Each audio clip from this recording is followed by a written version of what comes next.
नमस्कार दोस्तों, आपका स्वागत है हमारे YouTube चैनल सचदेव ई गुरुकुल में, जिसमें टारगेट बिहार दरोगा प्री 2021 इन 60 डेज यानी 60 दिनों में हम लोग को क्या पढ़ना चाहिए कि दरोगा में हम लोग सफलता को सुनिश्चित कर सकें। आप लोग को टारगेट होना चाहिए। पहले आप टारगेट फिट करिए कि आपको क्या पढ़ना चाहिए और उसे हमको 80 प्लस क्वेश्चन कैसे सही करना है, इसके बारे में हम बताते हैं। चलिए आगे देखते हैं। सिलेबस में इसका पीटी में जीके और जीएस प्लस करंट अफेयर्स रहता है। सिलेबस में बिहार दरोगा का सिलेबस जो रहता है वो GK GS plus current affairs का रहता है। ठीक है, भली भांति जानते होंगे। ठीक है, फिर उसके बाद जीके और जीएस में जीके और जीएस से लगभग 70 क्वेश्चन रहता है। जीके और जीएस से कितना क्वेश्चन रहता है? लगभग 70 क्वेश्चन रहता है। जीके और जीएस से लगभग 70 क्वेश्चन रहता है। करंट अफेयर से 25 यानी 25 क्वेश्चन रहता है। मैथ से 5 क्वेश्चन पूछा जाता है, यानी मैथ से 5 क्वेश्चन आता है। ठीक है ना। मैथ का क्वेश्चन आसान रहता है, उससे आप आराम से बना सकते हैं। जनरल कंपटीशन की अगर आप तैयारी करते होंगे, खास तौर पे आप एसएससी हो चाहे बिहार दरोगा कहीं तैयारी करते होंगे, फिर भी आप मतलब कि जैसा क्वेश्चन मैथ का पूछा जाता है आप उसको बिल्कुल बना सकते हैं। ठीक है, तो यानी कहने का मतलब है करंट का 25 और मैथ का 5 क्वेश्चन, ये दोनों मिला के 30 क्वेश्चन रहता है। ठीक है ना। और जो 80 प्लस क्वेश्चन का टारगेट हम लिए हैं और लक्ष्य जो लिए हैं, उसको कौन सा बुक पढ़ें और क्या पढ़ेंगे टॉपिक में, उसके बारे में देखते हैं। हम लोग का बुक में देखते हैं। आइए बुक में देखते हैं। तो जीके और जीएस के लिए लुसेंट, क्राउन, घटना चक्र, दृष्टि का समान, यानी 4 बुक जो दिया हुआ है। 4 बुक में आप कोई भी बुक उठाएं और उसको आप कोई बुक को कम से कम 5 बार पढ़ें। 5 बार पढ़ें। 5 बार पढ़ने के बाद आपको पूरी तरह से याद आ जाएगा। ठीक है ना। आप उसको लुसेंट का बुक ले सकते हैं, चाहे आप क्राउन का ले सकते हैं, चाहे आप घटना चक्र का ले सकते हैं, चाहे दृष्टि का समान ज्ञान ले सकते हैं, कोई भी एक ले सकते हैं। आप उसको लेके पढ़ें। ठीक है। उसके बाद करंट अफेयर्स में आते हैं। तो करंट अफेयर्स में अभी मार्केट में एडिटोरिया का आया हुआ है, एडिटोरिया का ले सकते हैं, चाहे एसपीडी का हर मंथ आता है। एसपीडी का हर मंथली उसका मैगजीन आता है, तो एसपीडी का आप ले सकते हैं। यानी 2 बुक में आप एडिटोरियल चाहे एसपीडी का कोई भी आप ले सकते हैं और उसको पढ़ें। करंट अफेयर्स के लिए बहुत अच्छा है। फिर उसके बाद फिर आगे देखते हैं कि हम लोग को क्या टॉपिक में पढ़ना चाहिए, टॉपिक में क्या क्या है उसके बारे में आइए देखते हैं। इम्पॉर्टेंट टॉपिक जो इसमें बताया गया है, इम्पोर्टेंट बताया गया है, मतलब इससे क्वेश्चन आता है। ठीक है। आइए देखते हैं हिस्ट्री। तो हिस्ट्री में इतिहास में हम लोग को प्राचीन इतिहास रहता है पढ़ने के लिए, मध्यकालीन इतिहास रहता है, आधुनिक भारत रहता है। यानी इतिहास में हम लोग को प्राचीन, मध्यकालीन और आधुनिक पढ़ना था। तो प्राचीन इतिहास में हम लोग को क्या पढ़ना है? हड़प्पा पढ़ना है। हड़प्पा और क्या पढ़ना है? मौर्य वंश पढ़ना है, गुप्त वंश पढ़ना है, बौद्ध धर्म और जैन धर्म पढ़ना है और विदेशी यात्री पढ़ना है। यानी प्राचीन भारत में हम इम्पोर्टेंट जो टॉपिक हुआ, इम्पोर्टेंट में हड़प्पा, मौर्य वंश, गुप्त वंश, बौद्ध धर्म और जैन धर्म और विदेशी यात्री। ठीक है, ये हुआ प्राचीन इतिहास का। आइए फिर देखते हैं मध्यकालीन इतिहास।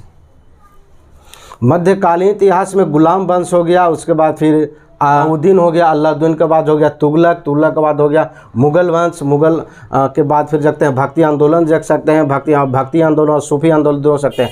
यानी गुलाम वंश, तो गुलाम वंश में आपको पूरा गुलाम वंश पढ़ना है। उसके बाद फिर आया खिलजी वंश। तो खिलजी वंश में सिर्फ आपको अलाउद्दीन खिलजी के बारे में ही पढ़ना है, मतलब ज़्यादा आपको खिलजी वंश नहीं सवाल पूछा जाता, सिर्फ अलाउद्दीन खिलजी से मतलब ज़्यादा क्वेश्चन पूछा जाता है। ठीक है।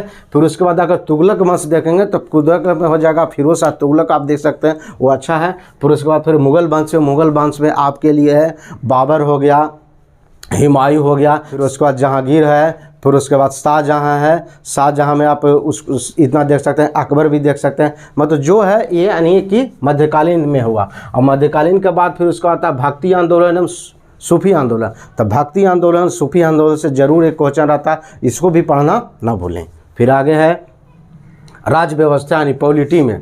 तो पॉलिटी में हो गया, फिर उसके बाद पॉलिटी में हो गया अनुच्छेद के बाद आप अनुसूचियां पढ़ सकते हैं। इसमें जगह नहीं होने के कारण अनुसूची हम नहीं लिख पाए।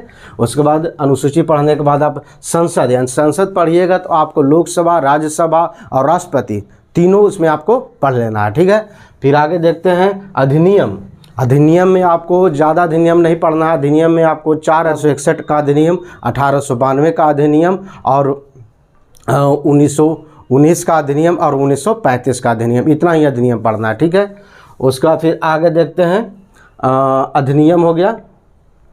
अधिनियम के बाद फिर उसके बाद होता है प्रस्तावना, यानी प्रस्तावना को पढ़ना है संविधान में। फिर उसके बाद संविधान का निर्माण कैसे हुआ इसके बारे में है पढ़ना है। उसके बाद फिर है पंचायती राज के बारे में पढ़ना है। पंचायती राज के बारे में कि मतलब भारत में कैसे कौन सा स्तरीय पंचायती राज, जैसे भारत में द्विस्तरीय है, त्रिस्तरीय, इसके बारे में पढ़ना है, ठीक है। पंचायती राज है भूगोल, यानी कि भूगोल में, तो भूगोल में दो आता है, भारत का भूगोल और विश्व का भूगोल। तब इसमें आपको हम पहले ही बता चुके हैं कि स्पेस यानी जगह नहीं होने के कारण आपको हम नहीं लिख पाए कि भारत का भूगोल में कौन कौन पढ़ना है और विश्व का भूगोल में कौन कौन पढ़ना है। इसके बारे में हम आपको बताएंगे, और हो सके तो आपको विश्व भूगोल के बारे में आपको मतलब वीडियो हम बनाएं और अपलोड करें। आप सचदेव गुल से जुड़े रहें, ठीक है। फिर उसके बाद आगे देखते हैं अर्थशास्त्र यानी इकोनॉमिक्स में। इकोनॉमिक्स में हो गया राष्ट्रीय आय, देख सकते हैं आप। राष्ट्रीय आय के बाद आप मुद्रास्फीति को देख सकते हैं। मुद्रास्फीति का आप WTO यानी WTO का मतलब होता है वर्ल्ड ट्रेड ऑर्गेनाइजेशन, यानी कि विश्व व्यापार संगठन, इसके बारे में आप देख सकते हैं। उसके बाद फिर आप देख सकते हैं आगे IMF यानी इंटरनेशनल मॉनेटरी फंड, यानी कि अंतर्राष्ट्रीय मुद्रा कोष देख सकते हैं। यानी ये टॉपिक का महत्वपूर्ण टॉपिक है अर्थशास्त्र में। फिर उसके बाद हो गया विज्ञान में। विज्ञान में आप जीव विज्ञान, रसायन विज्ञान और भौतिक विज्ञान। तो जीव विज्ञान से ज़्यादा क्वेश्चन आता है। जीव विज्ञान को आप अच्छी तरह से पढ़ें और उसको पकड़ बनाएं। फिर उसके बाद हो जाएगा 6 में है आपका पर्यावरण। तो पर्यावरण से 4 से 5 क्वेश्चन आता है जो स्कोरिंग रहता है, यानी कि हमारा जो लक्ष्य है 80+ क्वेश्चन का, उसको आप कैसे पूरा करें, उसमें पर्यावरण का बहुत महत्वपूर्ण दायित्व रहता है। उसके बारे में देखते हैं, चलिए। फिर उसके बाद है पर्यावरण। तो पर्यावरण में आप उसको उदाहरण देख सकते हैं, वन जीव अभयारण्य देख सकते हैं।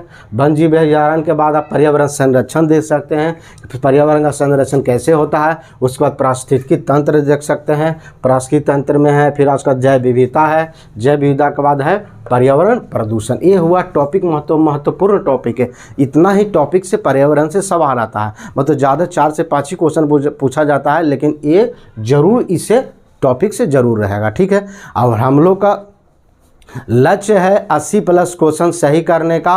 और आपको मैं एक और बताना चाहता हूं, जो नीचे दिया हुआ है नोट में अब अंडरग्राउंड होने का समय आ गया, यानी कि आप टारगेट बना लीजिए कि हमको 60 दिन में जो बुक बताया गया है आप उसको लेके आप उसको अभी से अंडरग्राउंड हो जाएं। अंडरग्राउंड मतलब कहने का मतलब आप अभी से ऐसा मतलब कि पढ़िए कि आपको मतलब सफलता सुनिश्चित कर सकें। फिर आपकी बार दरोगा पार का नारा है, उसके बाद पूरा उसको कीजिए और 60 दिन में वैसा प्रिपरेशन कीजिए कि आप सफलता सुनिश्चित कर पाएँ। और अगर आप इसको स्क्रीनशॉट लेना चाहते हैं तो स्क्रीनशॉट ले सकते हैं। और उसके बाद मैं अंत में मैं ये कहना चाहता हूँ कि मेरे वीडियो को लाइक, शेयर, सब्सक्राइब करना ना भूलें। धन्यवाद।